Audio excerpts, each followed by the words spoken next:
Bismillahirrahmanirrahim. Assalamualaikum warahmatullahi wabarakatuh. Perkenalkan, saya Devia Hikmarisa dari jurusan Agroteknologi kelas 6A. Di sini, saya akan mempresentasikan jurnal nutrisi tanaman yang berjudul Effect of Vermicompost and Compost on Lettuce Production atau pengaruh vermicompost dan kompos terhadap produksi selada. Seiring dengan bertambahnya jumlah penduduk, maka kebutuhan akan pangan dan sayuran segar semakin meningkat. Untuk meningkatkan produksi pangan, maka dibutuhkan tanah yang subur. Salah satu cara untuk meningkatkan kesuburan tanah yaitu dengan pemupukan. Para petani biasanya melakukan pemupukan dengan menggunakan pupuk kimia. Namun, penggunaan pupuk kimia yang secara terus-menerus dalam jangka yang panjang akan menimbulkan kerusakan lingkungan serta menurunkan produktivitas tanah. Alternatif lain untuk melakukan pemupukan dan mengurangi penggunaan pupuk kimia yaitu dengan menggunakan pupuk organik seperti vermicompost dan kompos yang terbuat dari sampah organik yang ada di lingkungan sekitar. Vermicompost merupakan pupuk organik yang diperoleh dari perombakan bahan-bahan organik dengan bantuan mikroorganisme dan cacing.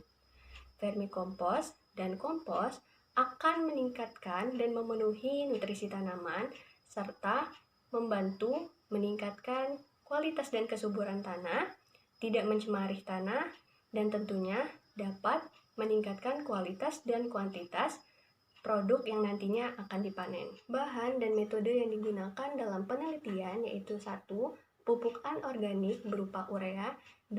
Pupuk organik berupa vermicompost dan kompos yang terbuat dari kotoran sapi dan serbuk gergaji, 3. Menggunakan bibit selada dengan media persemaian berupa tanah lempung berpasir, 4. Perlakuan yang diberikan ada 3 macam yaitu T1, tanah campur vermicompost, T2, tanah campur kompos, T3, tanah campur urea.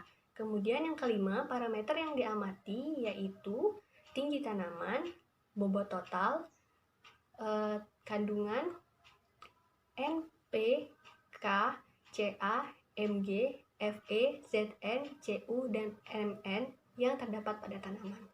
Selanjutnya, hasil penelitian. Yang pertama yaitu tinggi tanaman. Pada 4 minggu pertama, tanaman selada yang diberikan perlakuan vermicompost dan kompos memiliki tinggi tanaman yang lebih tinggi dibandingkan dengan perlakuan T3 atau urea. Namun, pada minggu kelima, tanaman selada yang ditanam dengan perlakuan T3 atau urea memiliki pertumbuhan dan perkembangan yang lebih cepat melebihi perlakuan T1 dan T2 atau vermicompost dan kompos. Yang kedua yaitu bobot tanaman.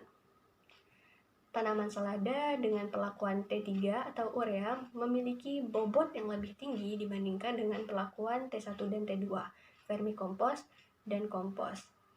Sedangkan pada perlakuan antara T1 dan T2, yaitu antara vermicompost dan kompos, tidak terdapat perbedaan yang signifikan terhadap bobot tanamannya. Yang ketiga yaitu kandungan nitrogen pada daun tanaman selada. Kandungan nitrogen pada perlakuan T3 atau urea lebih tinggi dibandingkan dengan perlakuan vermicompost dan kompos. Namun, tidak terdapat perbedaan yang signifikan antara perlakuan vermicompost dan kompos dalam kandungan nitrogennya.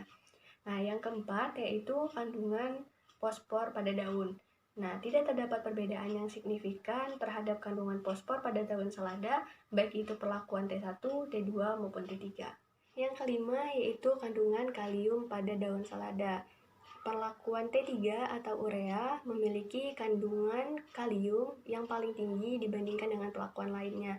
Namun antara vermicompost dan kompos tidak memiliki kandungan kalium yang berbeda signifikan. Nah, yang keenam yaitu kandungan kalsium, magnesium, dan natrium pada daun selada.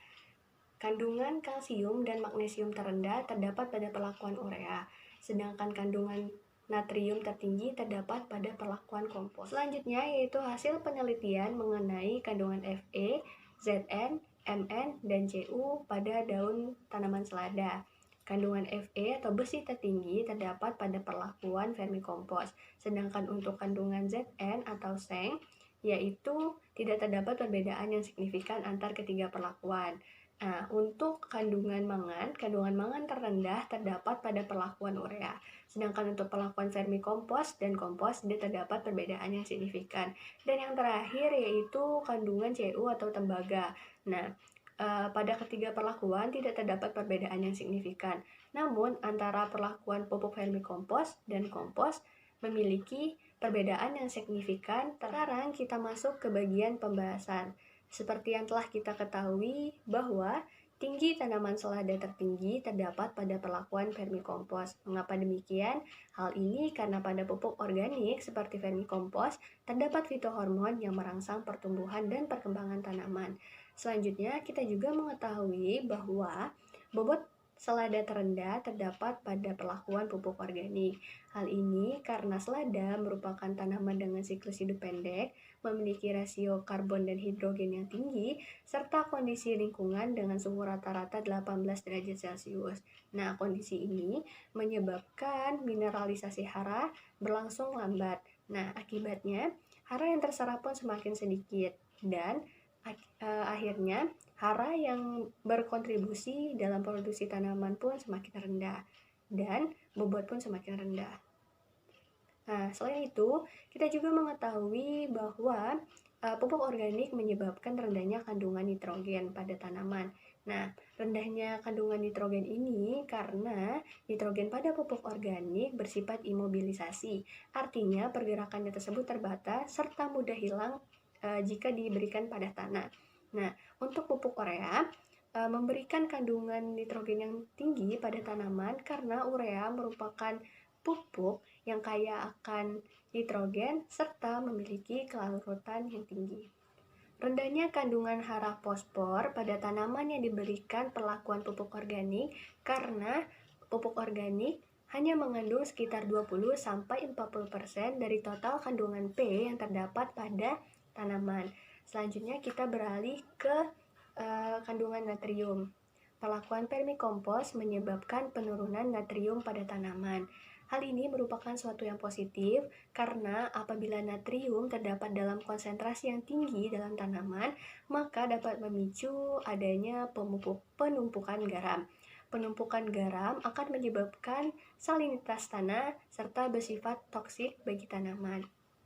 Kemudian, keberadaan mangan atau kandungan mangan pada tanaman dipengaruhi oleh dua faktor, yaitu aktivitas mikroba dan pH. Selain itu, untuk meningkatkan ketersediaan mangan, dapat digunakan kompos, yaitu dengan diekstrak menggunakan DTPA. Dari hasil penelitian dan pembahasan dapat disimpulkan bahwa 1.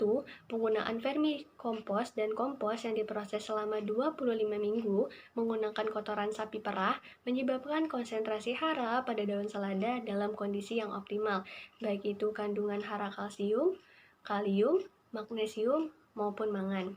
2.